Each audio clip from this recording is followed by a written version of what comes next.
Hello, guys. Next up on Howler for an hour, we have Blazing Sails. This is a swashbuckling Battle Royale sort of game. And while I don't play a lot of Battle Royales, but I don't hate the genre. It's just that the most popular one is kind of my least favorite game ever. Well, one of the least favorites. And I'm not talking about PUBG. That's not really popular anymore anyways. But Blazing Sails look pretty interesting. I like the idea of mixing Battle Royale with pirates. Sounds like it could be a good time. So let's check this out. Also, we're also in Spooky Access version 1.1.0, which is definitely good. I appreciate having the spooky version. It is the season, after all. What's this do? Bow figure configuration. I will leave them where they are, I suppose. Oh, hey, Halloween themed things. I will select anything Halloween themed. This is probably all cosmetic. Yes. Yes, there we go. Much better. The ship is proper now. Super Animal Royale? It's not bad. I played it a bit. It got really popular after a while. I played it really in a really early version. That was another Howler for an hour, if I recall. I still have it. I could play it some more. I don't know. I found it a-okay, but I don't know. The 2D style, like, it's perfectly fine, but I'm not sure if it's really engaging sometimes. Totally Accurate Battlegrounds is probably my favorite Battle Royale, actually, now that you bring that up. Simply because that game was fucking ridiculous, and it was good. I like that one. I'm not sure if it really had longevity, but I did like it. But yeah, I guess let's just hop in. We don't really have much. Tutorial. That sounds good. Welcome, you scallywags, to the Blazing Sails tutorial. Oh, this accent. In this video, I will explain how to play like a true pirate. In the main menu, you can invite your mateys to join your crew via the invite list. Of course, you can also play without the playmates party. After that, you can join the server or create your own game using the play button. Once you're in the server, you'll meet your crew in the pre-game. If you didn't invite your mateys before joining the game, you'll be put in a crew automatically. When holding the F button, you will see a menu with the option to leave the crew if you're not the party leader. You also have the ability to place a crew flag. Others can join your crew by pressing the E button near your flag. Keep an eye on the pre-game timer, pirates. Once it's done counting down, the game starts. Via this map, you and your teammates need to decide what island cluster you want to spawn in. After spawning on your ship, you'll need to set sail. For this, you need to use these pulleys. You can fold them down or up to adjust speed, but also rotate them to put them in the correct wind direction. This will give you a sweet speed boost. To steer, you need to take the wheel. You can also press space to drop the anchor while steering. To retract the anchor, you need to rotate the capstan. Crew members can help you to speed up this task. Now that you know how to sail the ship, you better navigate to some islands and get some loot.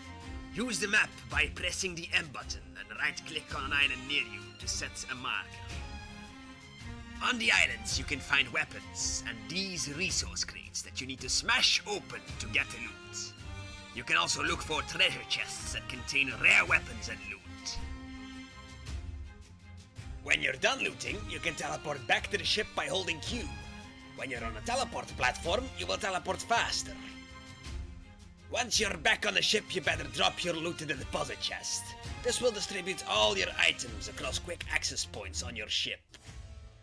You and your teammates can now easily grab some loot by pressing the E button near one of these points. Don't try and keep all the loot for yourself, you landlubber. If you get eliminated, you will drop all the loot you're carrying. Always keep an eye on the dead zone via the world map, but also the timer at the right top corner of your screen. If your ship is stuck in the dead zone, it will take damage and you will eventually sink. Now it's time to get into some combat. First, you need to spot enemy ships on the horizon. The crow's nest is perfect for this. Use your binoculars with the B button. This is a long tutorial.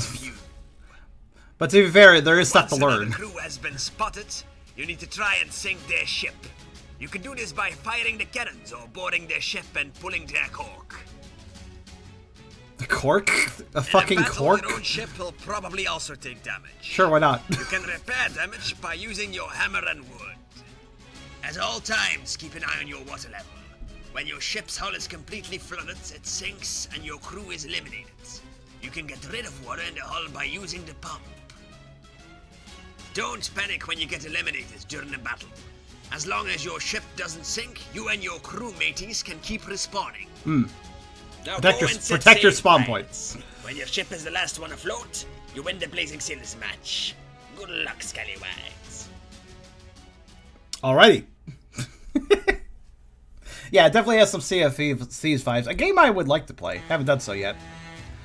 But, yeah, I'll hop in quick play and take a look. USE, Brave Dolphin Trident. Interesting server title. And I guess here we are. Where are we? Oh, a crossbow.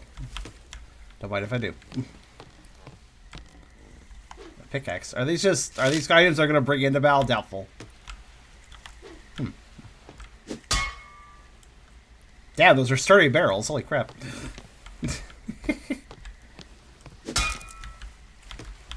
I assume I'm not bringing this with me. I think that's a health item. Okay. Good idea to try out ranged weapons. I'm just like seeing what that's a. So there's like different melee. Basically, there's a main weapon, pistol, melee, and then health, and then.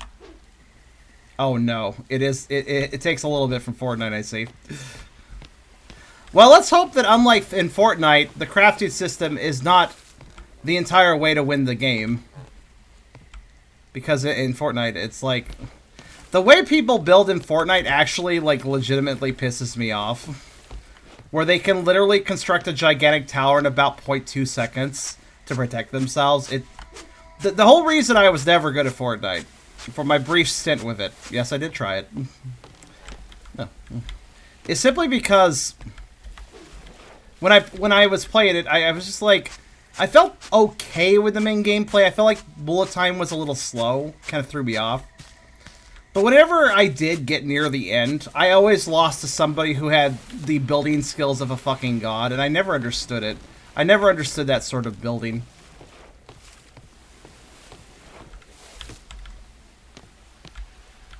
It was, you know...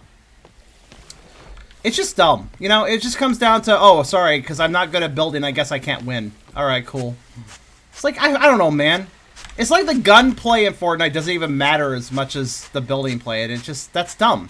It should be about the gunplay first. I should be able to, but sorry, somebody can, it's just the idea that somebody could instantly put up a shield.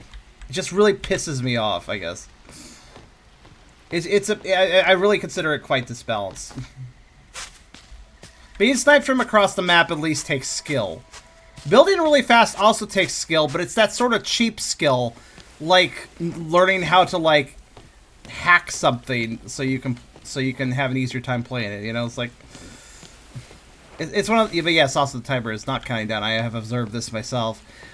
So one thing I will say, since we might as well bring it up in this situation, whenever I play a multiplayer game, a multiplayer focused or multiplayer only game. For Howler for an hour. Can I actually use this? No, while it is flashing the icon, I am not allowed to teleport. I do not have a ship in this area. One thing I will notice though is whenever I play multiplayer focused games on Howler for an hour, there's like a 9 out of 10 chance that I really can't get into any multiplayer games. And this is the sad truth about multiplayer only games. Especially the more indie titles, is the smaller games. The simple fact is, it's an uphill battle for them to actually get a player base. Because you need players playing for other players to want to play. But for other players to want to play, you need players playing, so... How do you get players playing when people aren't playing because there's no players playing? You know? How many arrows I can carry? Bots, that's the thing. Many of the multiplayer-only games we've checked out on Howler for an hour, the developers were completely and utterly relying on actual players to support the game. Which, granted, that's the ideal result, yes, but you gotta plan for contingencies. Bots is a wonderful thing. Even if they're not very smart, a few bots can make all the difference. Well, okay, if they're really stupid, that might be a problem. Remember that one N64 style game? I think it was Dark Data. Yeah, that was it. Dark Data that I did for Howler for an hour. That game had bots, so I could check it out. They were really shitty bots, to the point where it was laughable. But at least I got to see how the game functioned by playing with them. And granted, I had a pretty good co-op with Aragon. But that was yet another game where, yeah, there's no actual servers running because, yeah, lack of player base. I'm gonna go swimming.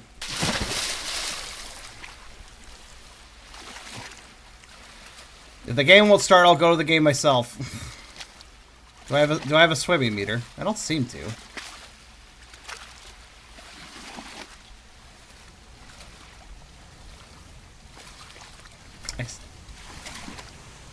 I expect some shark to kill me or something. Who needs a boat? I noticed there's some stuff over here. I'm gonna check it out. Oh, I can sprint in water. Okay. This game actually does look pretty good. But yeah, that's the tricky thing. Like, how do you get a game to have players?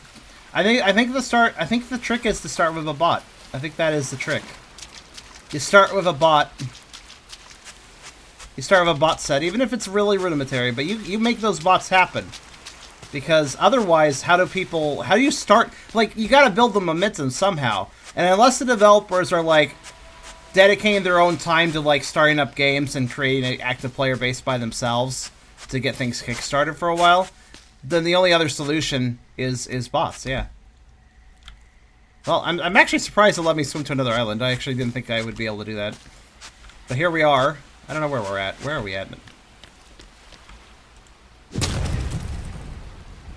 Okay, proved my invincibility by doing that.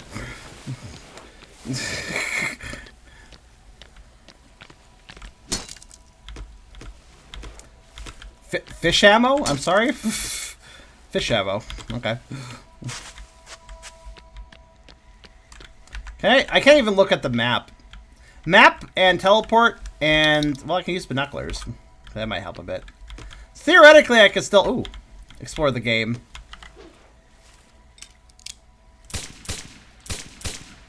Fun. Technically, I can still explore the game world. But I can't do it with a map, so we have to kind of just guess where we're going.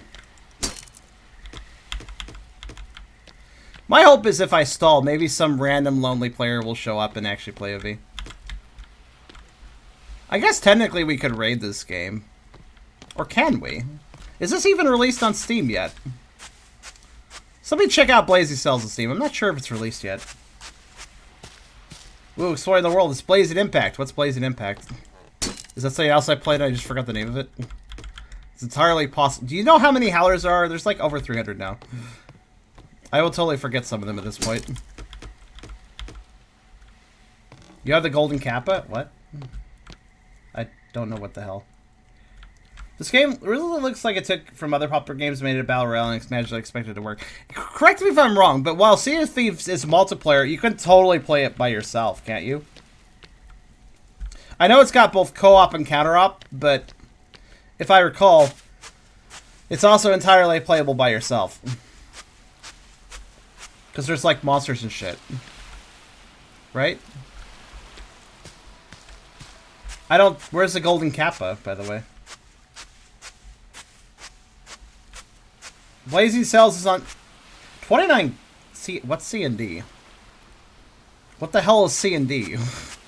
I don't actually know that currency type. I also don't know how that translates to, like, let's translate that to USD, because that's kind of the baseline currency. Also, I was gonna say, like, it's not gold.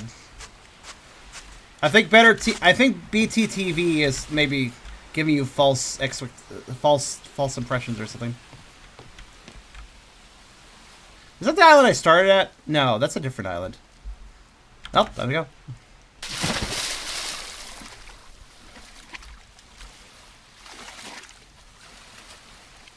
Wait, that's Canadian dollars? Oh. Normally one abbreviates Canadian dollars as CAD, not CND. That's interesting. I've never heard the abbreviation CND before. Oh, there's waves. Holy crap. Oh, look how high up they are. So hold on. So basically we're talking, I think it's like 22 USD or something, the price of this game. Ooh boy, that was a bad decision. Look, if you're making a multiplayer only game, and it's a bit indie, you gotta start with a low price. In fact, I would go a step further and give everybody an early access free version, and then charge money later once there's a player base. I mean, if this was free, I could recruit some of you guys to hop in and like make something happen here so I could properly review it. But since it's not free, I can't exactly do that. Also, my ship name is apparently the Whispering Demon.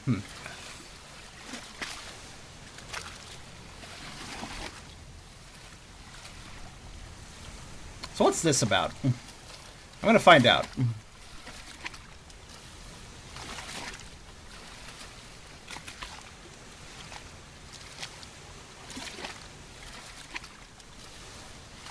You'd be down to try it? Well, I wouldn't recommend spending $22 to support my Howler for an hour.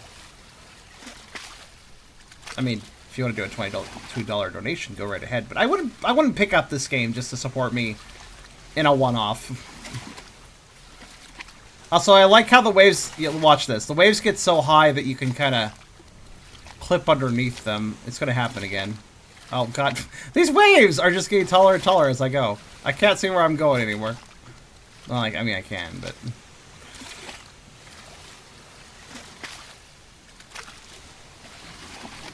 It seems a bit counterproductive, like you do Howler for an hour. When the game is dead, you can't play games. Honestly, I believe what's going on in these situations is that the developers of these games that are multiplayer only want my help to get the game popular. But I don't really know what they would... I don't really understand what they are exactly expecting when they are giving out review keys. I think the idea is they're trying to give out review keys to as many people as possible to hopefully make those people play at the same time so that there is an active server. I think that's the idea.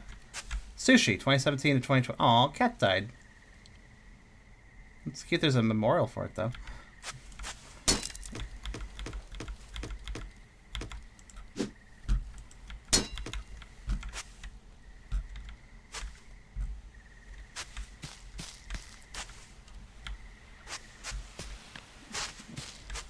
But yeah, I think I've really gotten the impression before with other Howler for an Hour multiplayer only games is that they were desperately trying to hand out keys to streamers and YouTubers. Oh, treasure.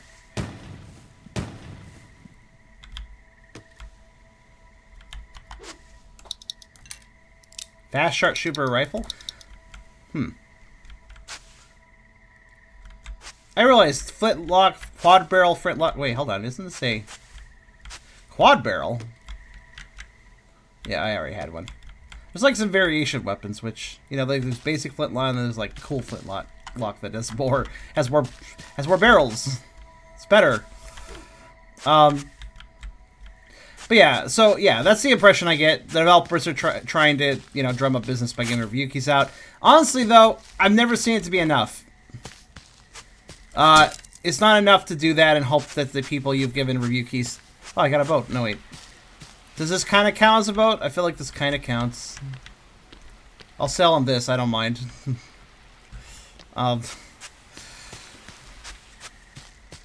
It's not enough. Honestly, they need to go all in. And if they're not making bots, which... Even if you are making bots, I still recommend that if you are making a multiplayer-only game, you're an indie developer, you don't have a lot of notoriety... You don't have a lot of way of getting your game out there and getting people playing right off the bat together. Make the game free. Make an early version that's free, and then when there's beta access versions of a lot of multiplayer games. And non-multiplayer, but mostly multiplayer games. Beta keys can be handed out to Steam. I've received several myself, where the key later revokes because the game releases. It's not hard to do. Steam has the implementation embedded into it.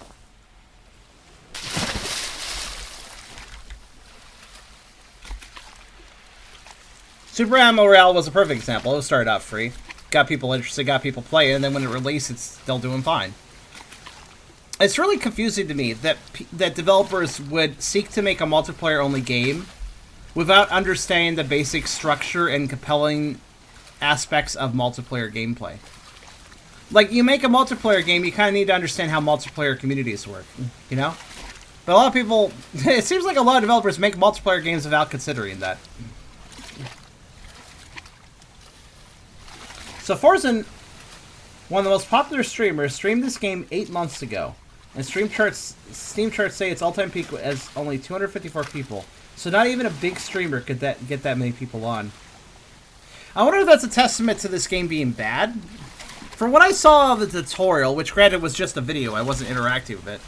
But that combined with what I'm experiencing without really much gameplay going on, I would wager that there's nothing really wrong with this game, but the problem is it's derivative, I suppose. But also the price. The price is... yeah, actually, that's probably the main problem. If this was a nice, cheap, affordable, I don't know, $8... I mean, I would accept raising the price if it got popular. If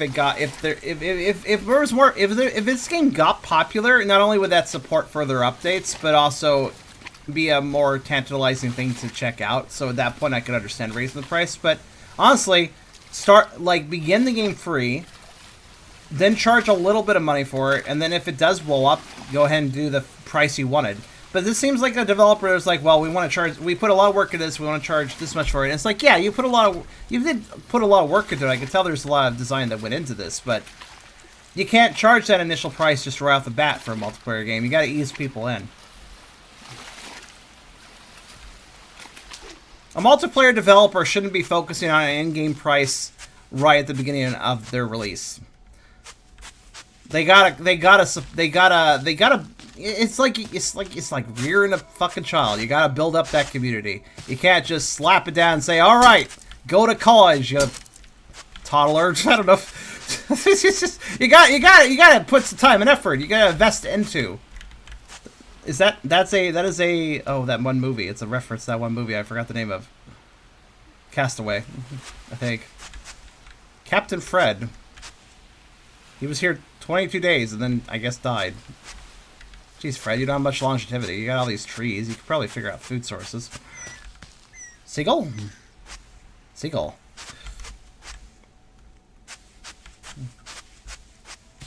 Wilson!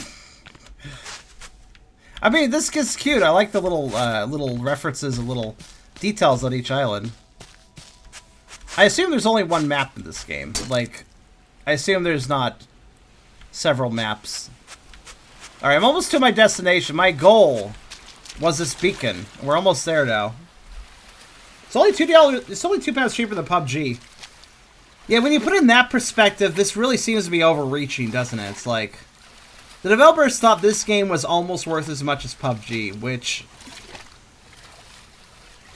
I mean, unintentionally or not, that looks egotistical.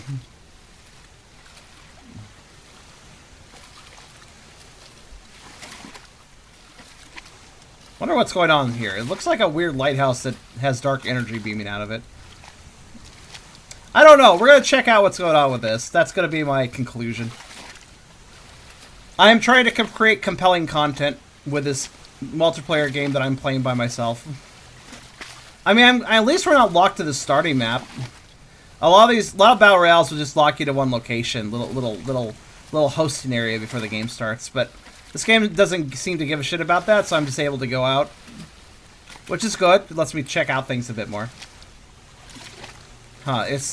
That looks precarious as shit. It's like a tower on a rock that's very precariously suspended by two pillars. This looks like a Jenga project gone wrong and demonic.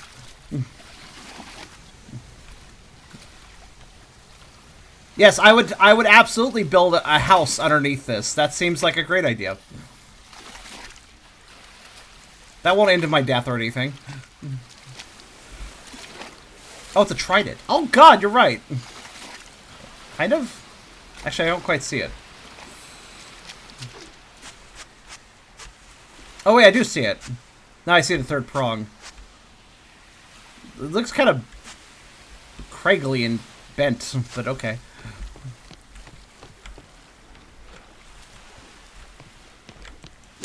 Knock knock. Let me just phase my club through this door and wall. Oh, they're selling shells here. I guess this is a tourist destination. Full up on everything. Why do I even hit these?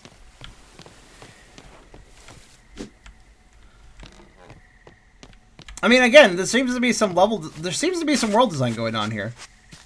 I don't have really any problems with the map so far. I kind of like how there's like land-based coral on this island. Actually, I just noticed that. Look at all the coral. What's this?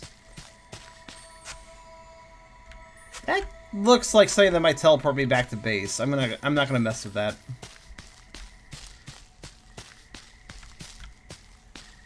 It might bring me back to the home island and it'll be like shit. So I'm not gonna touch it.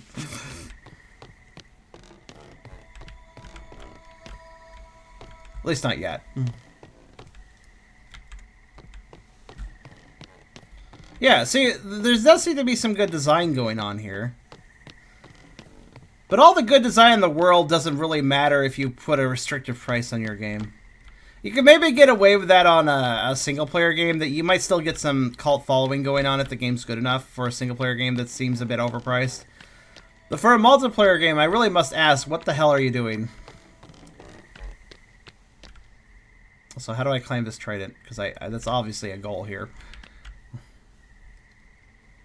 There must be a way, right?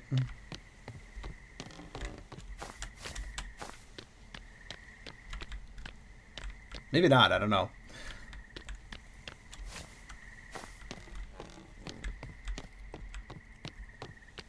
15 pounds of most, that's still pretty generous. Again, if you want to actually tantalize a player base to come by, you got to start the price low.